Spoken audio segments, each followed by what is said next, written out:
ሰላም እንዴት ናችሁ ቅዱሳን? ዛሬ በጣም አስፈላጊ የሆነ ርዕስ ይዤ መጥቻለሁ። ከኔ ጋር እስከ ፕሮግራሜ ፍጻሜ ድረስ ከኔ ጋር እንድትሆኑ ጋብዛችኋለሁ። አሁን በቀጥታ ወደ ትምህርቱ ሀሳብ እመጣለሁ።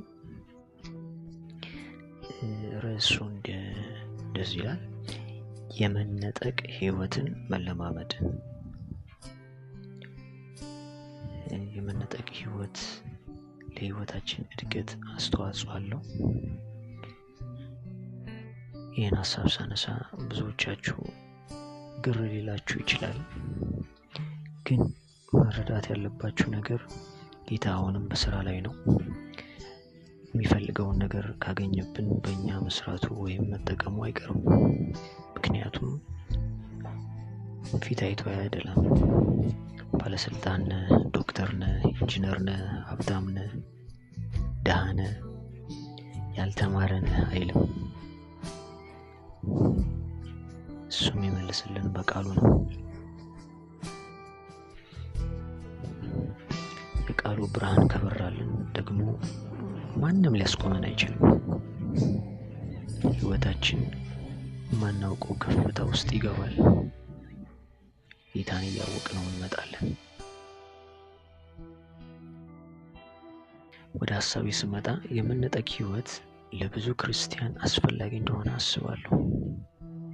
ምክንያቱም በዙሪያው ብዙ ፈተና ስላለ ከዚህ ፈተና ለመውጣት ጠንካራ የውሳኔ ህይወት፣ ጌታን ብቻ ማየት ስለሚጠበቅ የራሱ ቆራጥነት ይጠበቃል። ስለ ሐዋርያው ጳውሎስ ላንሳ። የሐዋርያ ጌታን ሳያገኝ ራሱ ቆራጥ እንደነበር መረዳት እንችላለን። ጌታን ካገኘ በኋላ ራሱ ቆራጥነቱ ቀጥሏል። ወደ ኋላ አይልም። አንዳንድ ሰው እንደሚለው እኔ የኋላ ማርሽ የለኝም እንደሚለው ጳውሎስ የኋላ ማርሽ የለውም። ምስክርነት ለመናገር ጌታ በሕይወቱ ያደረገውን ለመናገር ዞር ሊል ይችላል። ነገር ግን መንፈሳዊ ጉዞን ስናስብ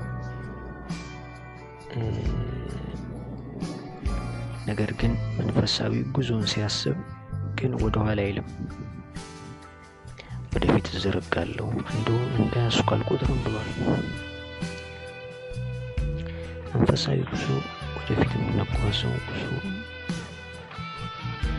ጌታ ወደ አሳየን ነገር ወደ ኋላ የማንልበት፣ ጊዜያችንን የማይሆን ቦታ ላይ የማናጠፋበት፣ ጌታ የነገረን ነገር እንደሚሆን እርግጠኛ ሆነን የምንጓዘው ጉዞ ነው። በመንፈሳዊ ጉዞ ወቅት ስኬት ልናገኝ እንችላለን፣ መርካት ግን የለብንም።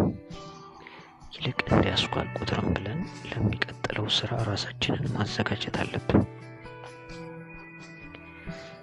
በህይወታችን የመነጠቅ ህይወትን ለመለማመድ መጀመሪያ ማድረግ ያለብን go to regional place and turn the day twice a week። ከተወለድበት ከተማ ወይም ገጠር ወጣ ብለን አንድ ከተማ ወይም ገጠር ሄደን እዛ በሳምንት ውስጥ 2 ቀን የምናድርበት ሁኔታ በቻልነው አቅም መፍጠር። ሁለተኛው ከምንኖርበት ቤት ውጪ የሆኑ ቤተሰቦቻችን ጋር በሳምንት ውስጥ 1 ቀን ቢያንስ ማደር። turn a day in my family's house outside my current house። ሶስተኛው በቤተሰቦቻችን ውስጥ ባል የሌላቸው ወይ ሞተባቸው ወይ ባል የሌላቸው ሴቶች እነሱን በቻልነው አቅም በቤተሰቦቻችን ውስጥ ያሉትን መርዳት፣ help widow in my family።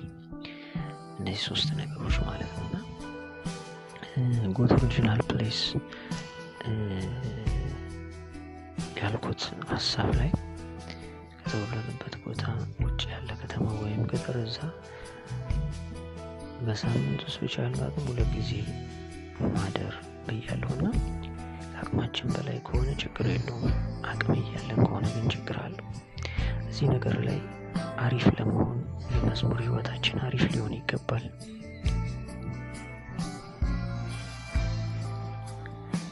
አዲስ እና ነባር መዝሙሮች ላይ መስራት ይኖርብናል። አዳዲስ መዝሙሮች የራሳችንን ላይ በደንብ መስራት አለብን። ነባር መዝሙሮች ላይ በብዛት መስራት አለብን።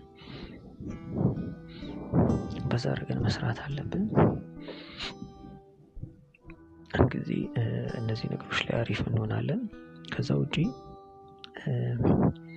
እዚሁ ኦሪጂናል ፕሌስ ላይ ለመሄድ የሚጠቅመን በመንፈስ ቅዱስ ኃይል ወደዛ ቦታ እሱ ወደ ፈቀደው ቦታ ለመሄድ ሰዓቱን ወስነን በዛ በቻልነው አቅም ለመሄድ ወደ ጌታ መጸለይ ያለብን በውስጣችን ጎቶ ኦሪጂናል ፕሌስ ለመሄድ ማለት ነው።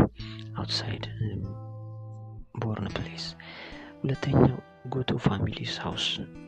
ይህም ከላይ ከምናደርገው ነገር ጋር ተመሳሳይ ነው አደራረጉ። ሶስተኛው ሄልፕ ዊዶ ኢን ማይ ፋሚሊ።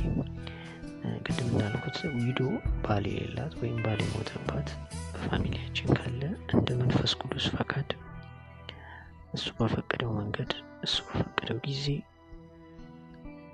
መርዳት ማለት ነው።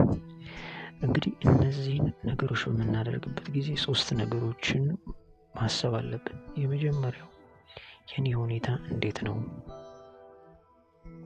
ማይ ፕሬዘንስ በአካል ሄጄ ነው ወይስ መንፈሴ ነው እዛ ቦታ መሄደው? ማለት ያው እንደሚታወቀው ሰው ቦዲ፣ ሶል፣ ስፒሪት አለው። የሰው እንግዲህ 3 ማንነት አለው። ስፒሪት እግዚአብሔር ያለበት ማለት ነውና ቦዲ ኤንድ ሶል። ስለዚህ መንፈሳችን ነው የሚሄደው፣ አካላችን ነው የሚሄደው። በዚህ ጉዳይ ላይ መጸለይ አለብን። ሁለተኛው ከምን ያህል ሰው ጋር ሆኜ ነው ቁጥሩን ማወቅ የሚገባኝ ከሆነ ለማወቅ መጸለይ አለብን። ከሰው ጋር መሰራ ከሆነ ቅድም ከላይ የጠቀስኳቸው ነገሮች ማለት ነው። 3 ነገሮች ከሰው ጋር መሰራ ከሆነ ቁጥሩ ምን ያህል ነው ወይስ ብቻዬን ነው መሰራው? ሶስተኛው ቦታ ወይም ቦታዎች መስራበት ቦታ ካለብን አንድ ቦታ ነው ወይስ ምን ያህል ቦታዎች እየሄድኩ ነው የማደርገው የሚለውን በሱ ጉዳይ መጸለይ ያለብኝ ወደ ጌታ። እነዚህ በጣም ወሳኝ የሆኑ ነገሮች ናቸው። ስላዳመጣችሁኝ አመሰግናለሁ። መልካም ጊዜ።